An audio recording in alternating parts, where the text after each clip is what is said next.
Welcome back clean news. चलिए देखते हैं उत्तर प्रदेश की 25 फटाफट बड़ी खबरें। इससे पहले आप यूपी के किस जिले से न्यूज को देख रहे हैं हमें कमेंट बॉक्स में जरूर बताएं। साथ ही डेली अपडेट रहने के लिए चैनल को सब्सक्राइब कर बेल आइकन को दबाना ना भूलें। आज का लाइक एम 100 है, उम्मीद करते हैं आप पूरा कर देंगे। तो चलिए बढ़ते हैं खबरों की ओर। यूपी में बिना ऑनलाइन रजिस्ट्रेशन किसी का नहीं होगा वैक्सीनेशन। 45 वर्ष से ऊपर वालों पर भी 10 मई से लागू। अपर मुख्य सचिव स्वास्थ्य ने प्रदेश के सभी डीएमओ सीएमओ को इस संबंध में निर्देश जारी कर दिए हैं। अब 10 मई से 45 वर्ष से ऊपर के नागरिकों को प्रथम डोज का टीकाकरण ऑनलाइन पंजीकरण कराने के पश्चात ही होगा।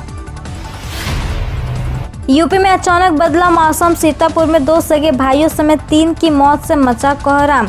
उत्तर प्रदेश में मौसम की उठापटक जारी है। इसी कड़ी में यूपी के सीतापुर में शुक्रवार को तेज हवाओं और बादल की गड़गड़ाहट के साथ बारिश शुरू हो गई। बारिश लोगों के लिए आफत बनकर बरसी, जिसमें एक मकान की पक्की दीवार गिरने से 2 सगे मासूम भाइयों की तथा एक युवक की आकाशीय बिजली गिरने से मौत हो गई, जबकि एक महिला आकाशीय बिजली गिरने से झुलस गई।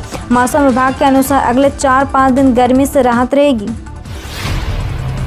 प्रमुख जिला पंचायत अध्यक्ष चुनाव मई में ही कराने की तैयारी, प्रस्ताव तैयार। प्रदेश सरकार इसी महीने जिला पंचायत अध्यक्ष और क्षेत्र पंचायत प्रमुखों का चुनाव कराने की तैयारी कर रही है। ब्लॉक प्रमुख के चुनाव संबंधित प्रक्रिया 14 मई से और जिला पंचायत अध्यक्ष के चुनाव संबंधित कार्रवाई 20 मई से शुरू करने का प्रस्ताव है। त्रिस्तरीय पंचायत चुनाव की आचार संहिता समाप्त होने की अधिसूचना जारी होने के बाद पंचायती राज विभाग ने क्षेत्र पंचायत प्रमुखों और जिला पंचायत अध्यक्षों के चुनाव कराने का प्रस्ताव तैयार किया। ब्लॉक प्रमुख के चुनाव 14 से 17 मई के बीच कराने की योजना है। ऑक्सीजन शॉर्टेज के बीच जारी किया आदेश। 50 बेड से अधिक वाले अस्पतालों को लगाना होगा ऑक्सीजन प्लांट। जिले में 50 बेड से अधिक क्षमता वाले अस्पतालों को लिक्विड ऑक्सीजन प्लांट या PSA की व्यवस्था करनी होगी। इस बारे में निर्णय शुक्रवार को जिला उपायुक्त डॉक्टर यश गर्ग की अध्यक्षता में ऑनलाइन आयोजित जिला परामर्श समिति की बैठक में लिया गया। निर्णय के अनुसार सभी अस्पतालों को निर्देश भी जारी कर दिए गए। सरकार का दावा, क्रायोजेनिक टैंकरों के लिए ग्लोबल टेंडर करने वाला पहला प्रदेश बना यूपी। उत्तर प्रदेश सरकार ने दावा किया है कि देश में क्रायोजेनिक टैंकरों के लिए ग्लोबल टेंडर करने वाला यूपी पहला राज्य बना है। मुख्यमंत्री योगी के निर्देश पर टेक्निक का इस्तेमाल कर ऑक्सीजन की मांग और आपूर्ति में संतुलन बनाया जा रहा है। ऑक्सीजन की आपूर्ति के लिए 24 घंटे सॉफ्टवेयर आधारित कंट्रोल रूम, ऑक्सीजन टैंकरों में GPS और ऑक्सीजन के वेस्टेज को रोकने के लिए 7 प्रतिष्ठित संस्थाओं से ऑडिट की व्यवस्था की गई है। फिरोजाबाद जिले के लिए अप्लाई करने की लास्ट डेट बढ़ी। उत्तर प्रदेश यूपी आंगनबाड़ी भर्ती 2021 के लिए प्रक्रिया फिरोजाबाद को छोड़कर सभी जिलों के लिए बंद कर दी गई है। भर्ती प्रक्रिया के लिए आवेदन करने की अंतिम तिथि 16 अप्रैल 2021 थी। हालांकि फिरोजाबाद जिले में वैकेंसी के लिए आवेदन करने की अंतिम तिथि 17 मई 2021 तक बढ़ा दी गई है। भर्ती प्रक्रिया के बारे में अधिक जानकारी प्राप्त करने के लिए आधिकारिक साइट balvikas.up.gov.in पर जाएं। अखिलेश यादव ने बताया आखिर क्यों यूपी में स्वास्थ्य सेवाएं हुए बेहाल। समाजवादी पार्टी अध्यक्ष अखिलेश यादव ने कहा कि उत्तर प्रदेश में भाजपा सरकार के कुप्रबंधन तथा भ्रष्टाचार ने स्वास्थ्य सेवाओं को बर्बाद कर दिया है और दिन प्रतिदिन हालात बिगड़ती जा रही है। यादव ने जारी बयान में समाजवादी कार्यकर्ताओं, पदाधिकारियों तथा नवनिर्वाचित प्रतिनिधियों को निर्देश दिया है कि वे खुद को सुरक्षित रखते हुए अपने गाँव आसपास की जनता की भरपूर सहायता का संकल्प ले और यथासंभव मदद में जुटे रहें। उन्होंने कहा कि आज के हालात में कोरोना संक्रमण लगातार बढ़ता जा रहा है। पंचायत चुनाव के बाद हिंसा पर मायावती ने जताई चिंता, योगी सरकार से की कार्रवाई की मांग। उत्तर प्रदेश में पंचायत चुनाव तो समाप्त हो गया, लेकिन इसके परिणाम के बाद कई बवाल सामने आ रहे हैं। इन घटनाओं में कुछ लोगों की मौत भी हुई है। वहीं अब इस मामले को लेकर राजनीति भी शुरू हो गई है। बहुजन समाज पार्टी की चीफ मायावती ने सरकार से सख्त कदम उठाने की मांग की है। रेलवे ने रद्द की यूपी बिहार समेत कई राज्यों को जाने वाली 72 ट्रेनें। लगातार बढ़ रहे कोरोना मामलों को देखते हुए इंडियन रेलवे ने बड़ी संख्या में ट्रेनों को रद्द किया। इसमें दिल्ली, यूपी, बिहार, राजस्थान, कश्मीर, महाराष्ट्र, पश्चिम बंगाल, पंजाब और उत्तराखंड समेत कई राज्यों को जाने वाली स्पेशल ट्रेनें शामिल हैं। रद्द होने वाली ट्रेनों में बड़ी संख्या वंदे भारत, दुरंतो, शताब्दी एक्सप्रेस, जन शताब्दी एक्सप्रेस और राजधानी एक्सप्रेस ट्रेनों का भी है। माध्यमिक स्कूलों के शिक्षकों को 2 माह से नहीं मिला वेतन। उत्तर प्रदेश माध्यमिक शिक्षा संघ ने उठाई आवाज। उत्तर प्रदेश माध्यमिक शिक्षा संघ के जिला मंत्री का कहना है कि मार्च और अप्रैल का वेतन भुगतान सॉफ्टवेयर में शुद्धिकरण के नाम पर लटका दिया गया है। यह किसी भी हाल में ठीक नहीं है। शिक्षा विभाग की लापरवाही का खामियाजा शिक्षकों को भुगतना पड़ रहा है। बैंक कस्टमर के लिए बेहद आसान हुआ यह काम। आरबीआई ने कोविन के लिए किया खास इंतजाम।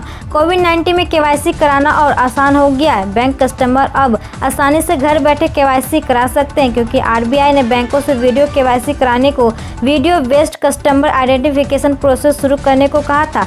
आईडीबीआई बैंक ने इस पर तुरंत अमल किया। बैंक अलर्ट, एसबीआई, पीएनबी और आईसीआईसीआई बैंक के ग्राहक हो जाएं सावधान। देश कोरोना जैसी बड़ी विपदा का सामना कर रहा। लोग मानसिक, शारीरिक और आर्थिक तौर पर परेशान हो रहे हैं। लोगों की इन्हीं मुश्किलों का फायदा साइबर ठग उठा रहे हैं। बीते साल कोरोना के दौर साइबर ठगों ने लोगों को कोरोना विपदा के बहाने से कई बार लूटा था। कभी मदद के नाम पर, कभी इलाज के नाम पर और कभी सहायता देने के नाम पर लोगों से ठगी की थी। आधी क्षमता के साथ यूपी में संचालित होंगे निजी सवारी वाहन, सीएम योगी ने दिए निर्देश।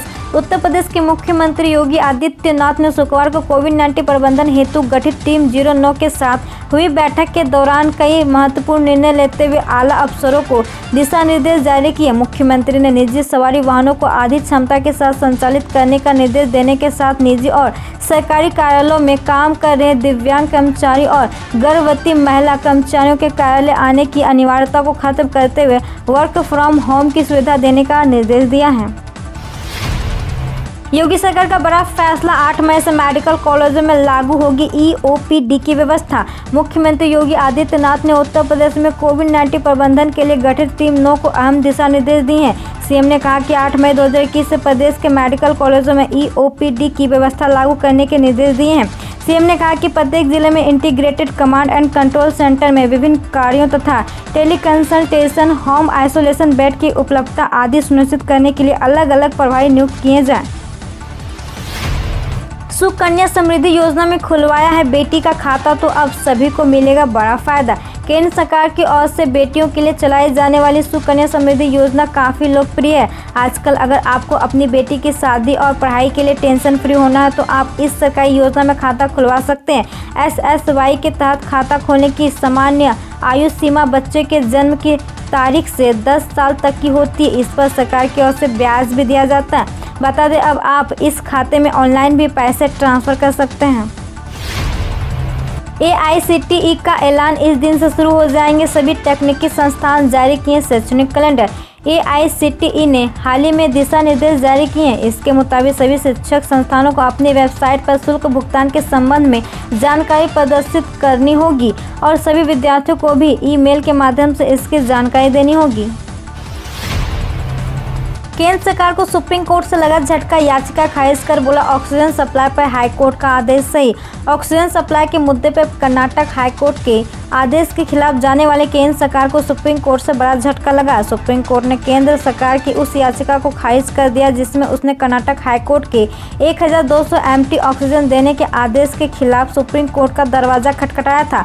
सुप्रीम कोर्ट ने कहा कि केंद्र को राज्य के लिए 1200 मीट्रिक टन ऑक्सीजन की आपूर्ति करने का कर्नाटक उच्च न्यायालय का आदेश अच्छी तरह से जांचने के बाद और शक्ति के विवेकपूर्ण प्रयोग के तहत दिया गया है। अब घर बैठे इन आसान स्टेप के जरिए चेक करें आपके आधार की गलती ठीक हुई या नहीं। दरअसल कोरोना की वजह से भारतीय विशिष्ट पहचान प्राधिकरण इस आधार में कराए गए अपडेट को चेक करने के प्रोसेस को आसान बना दिया। अब इसके लिए आपको कहीं जाने की ज़रूरत नहीं है, बल्कि आप घर बैठे इस काम को कर पाएंगे। UIDAI लगातार ट्वीट कर जानकारी दे रहा है कि कैसे आप आसानी से आधार में हुए अपडेट को चेक कर सकते हैं। विराट अनुष्का ने कोरोना के खिलाफ लड़ाई के लिए शुरू किया ऑनलाइन कैंपेन, दिए 2 करोड़ रुपए। भारत में कोरोना वायरस की दूसरी लहर ने कहर बरपा रखा है। हर दिन कोरोना के मामले लगातार तेजी से बढ़ रहे हैं। कोरोना के चलते हालात बेकाबू हो रहे हैं। देश में रोजाना 4 लाख से ज़्यादा कोरोना के केस आ रहे हैं। ऐसे में कई क्रिकेटर्स कोरोना के खिलाफ इन लड़ाई में अपना योगदान दे रहे हैं। इसी कड़ी में टीम इंडिया के कप्तान विराट कोहली ने अपनी पत्नी अनुष्का शर्मा के साथ मदद को आगे आए हैं। कोरोना के खिलाफ लड़ाई में धन जुटाने के लिए विराट कोहली और अनुष्का ने एक ऑनलाइन अभियान शुरू किया। इस अभियान को उन्होंने कीटो कैंपेन नाम दिया है। शेयर मार्केट में तेजी, सेंसेक्स 400 अंक उछला, अडानी ट्रांसमिशन के शेयर में 3% का इजाफा। कल शेयर बाजार में अच्छी तेजी देखने को मिली। वास्तव में अमेरिकी और एशियाई बाजारों में अच्छे संकेत मिलने के कारण भारतीय शेयर मार्केट में तेजी देखने को मिल रही है। कोरोना से लड़ो पीएम मोदी से नहीं, झारखंड के सीएम हेमंत सोरेन पर बरसे डॉक्टर हर्षवर्धन। झारखंड के मुख्यमंत्री हेमंत सोरेन के उस ट्वीट पर वाक्य युद्ध शुरू हो गया जिसमें उन्होंने प्रधानमंत्री नरेंद्र मोदी पर टेलीफोन बातचीत के दौरान केवल मन की बात करने का आरोप लगाया था। केंद्रीय स्वास्थ्य मंत्री डॉक्टर हर्षवर्धन ने शुक्रवार को कहा कि मुख्यमंत्री को कोरोना के खिलाफ लड़ाई पर ध्यान केंद्रित करना चाहिए, प्रधानमंत्री नरेंद्र मोदी के खिलाफ नहीं। CGL CHSL समेत इन एग्जाम की डेट में हुआ बदलाव। जारी नोटिस के अनुसार कंबाइंड हायर सेकेंडरी टियर 1 परीक्षा 21 मई और 22 मई को आयोजित की जानी थी, जबकि कंबाइंड ग्रेजुएट लेवल टियर 1 परीक्षा 29 मई से 7 जून तक आयोजित की जानी थी। यह दोनों परीक्षा अगले आदेश तक के लिए स्थगित कर दी गई है। IDBI बैंक जल्द बनेगा प्राइवेट, साल 2022 तक ऐसे बदल जाएंगे बैंक। प्रधानमंत्री नरेंद्र मोदी की अध्यक्षता में हो रही कैबिनेट और CCEA ने 5 मई बुधवार को IDBI बैंक में रणनीतिक विनिवेश को मंजूरी दी थी। IDBI ने LIC और सरकार अपनी हिस्सा धीरे धीरे कम करेगी और इसका मैनेजमेंट कंट्रोल भी ट्रांसफर किया जाएगा। 47,000 रुपये के पार पहुंचा सोना, चांदी भी चमकी जारी नया रेट। हफ्ते के आखिरी कारोबारी दिन सोने और चांदी की कीमतों में तेजी देखने को मिली। दिल्ली सराफा बाजार में सोना प्रति 10 ग्राम 474 रुपये महंगा हो गया। चांदी की कीमत में प्रति किलो 1050 रुपये की उछाल आई। रसोई गैस सिलेंडर पर मिल रही 800 रुपये तक छूट, 31 मई तक उठा सकते हैं फायदा। पेट्रोल डीजल इस महीने लगातार तीसरे दिन महंगा हुआ है। रसोई गैस भी 809 रुपये प्रति सिलेंडर है। आप पेट्रोल डीजल की कीमतों पर छूट तो नहीं पा सकते हैं क्योंकि ये तेल कंपनियों के हवाले है, लेकिन आप LPG यानी रसोई गैस सिलेंडर पर भारी छूट हासिल कर सकते हैं। हम रोज़ ऐसे ही न्यूज लाते रहेंगे, तो यदि आपने अभी तक क्लीन न्यूज को सब्सक्राइब नहीं किया है तो पहले फटाफट सब्सक्राइब कर लें, साथ ही बेल आइकन को दबा दें ताकि कोई अपडेट मिस ना हो।